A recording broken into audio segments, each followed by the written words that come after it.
Today, Canto 26 of Dante's Purgatorio, in which the spirits wonder at seeing the shadow cast by the body of Dante on the flames as he passes it.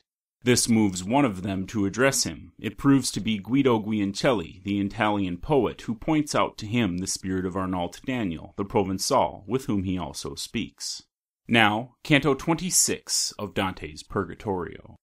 While on the brink, thus one before the other, we went upon our way, oft the good master said, "Take thou heed, suffice it that I warn thee." On the right shoulder smote me now the sun, that raying out already the whole west changed from its azure aspect into white.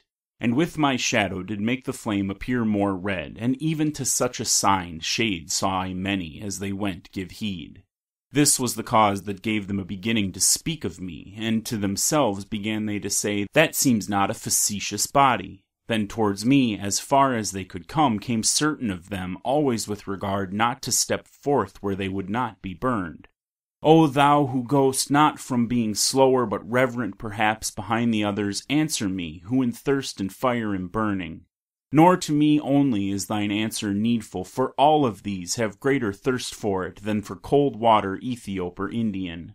Tell us how it is thou makest thyself a wall unto the sun, as if thou hadst not entered as yet into the net of death.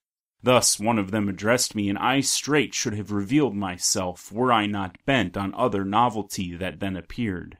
For through the middle of the burning road there came a people face to face with these, which held me in suspense with gazing at them. There I see hastening upon either side each of the shades, and kissing one another without a pause, content with brief salute.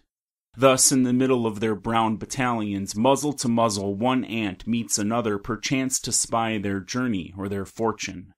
No sooner is the friendly greeting ended, or ever the first footstep passes onward, each one endeavors to outcry the other. The new-come people, Sodom and Gomorrah, the rest. Into the cow Pasiphae enters, so that the bull unto her lust may run.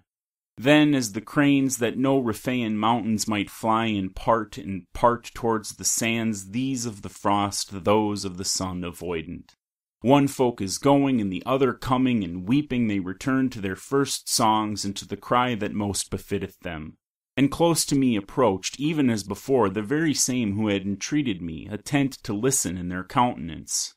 I, who their inclination twice had seen, began, "O souls secure in the possession, whene'er it may be, of a state of peace, neither unripe nor ripened have remained my members upon earth, but here are with me with their own blood and their articulations. I go up here to be no longer blind. A lady is above who wins this grace, whereby the mortal through your world I bring. But as your greatest longing satisfied may soon become, so that the heaven may house you, which full of love is, and most amply spreads, tell me that I again in books may write it. Who are you, and what is this multitude which goes upon its way behind your backs?" Not otherwise with wonder is bewildered the mountaineer, and staring round as dumb, even rough and rustic to the town he goes, than every shade became in its appearance. But when they of their stupor were disburdened, which in high hearts is quickly quieted, "Blessed be thou, who of our border lands," he recommenced, who first had questioned us, "experienced freightest for a better life. The folk that come not with us have offended in that for which once Caesar triumphing heard himself called in contumely queen. Therefore they separate, exclaiming, 'Sodom,' themselves reproving, even as thou hast heard, and add unto their burning by their shame. Our own transgression was hermaphrodite, but because we observed not human law, following like unto beasts our appetite, in our opprobrium by us is read, when we part company, the name of her who bestialized herself in bestial wood.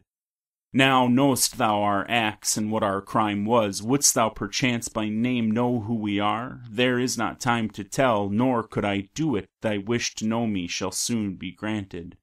I'm Guido Guincelli, and now purge me, having repented ere the hour extreme. The same that in the sadness of Lycurgus 2 sons became, their mother re-beholding such I became, but rise not to such height, the moment I heard name himself the father of me and of my betters, who had ever practiced the sweet and gracious rhymes of love. And without speech and hearing thoughtfully for a long time I went, beholding him, nor for the fire did I approach him nearer. When I was fed with looking utterly myself, I offered ready for his service, with affirmation that compels belief, and he to me. Thou leav'st footprints such in me from what I hear, and so distinct Lethe cannot efface them, nor make dim. But if thy words just now the truth have sworn, tell me what is the cause why thou displayest in word and look that dear thou hold'st me, and I to him. Those dulcet lays of yours, which long as shall endure our modern fashion, shall make forever dear their very ink. O brother, said he whom I point out, and here he pointed at a spirit in front, was of the mother tongue a much better smith. Verses of love and proses of romance he mastered all, and let the idiots talk who think the Limousian surpasses him. To clamor more than truth they turn their faces, and in this way establish their opinion ere art or reason has by them been heard.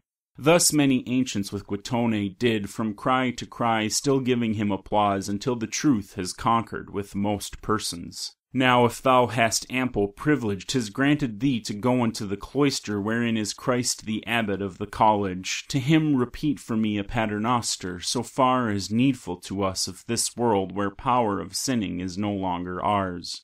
Then to give place perchance to one behind, whom he had near, he vanished in the fire, as fish in water going to the bottom.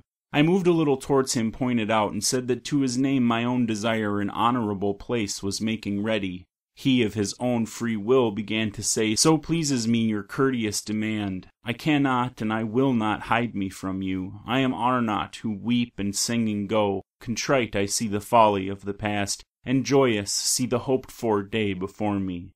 Therefore do I implore you, by that power which guides you to the summit of the stairs, be mindful to assuage my suffering. Then hid him in the fire that purifies them. Thus ends Canto 26 of Dante's Purgatorio. Hey, thanks for watching, and have a great day.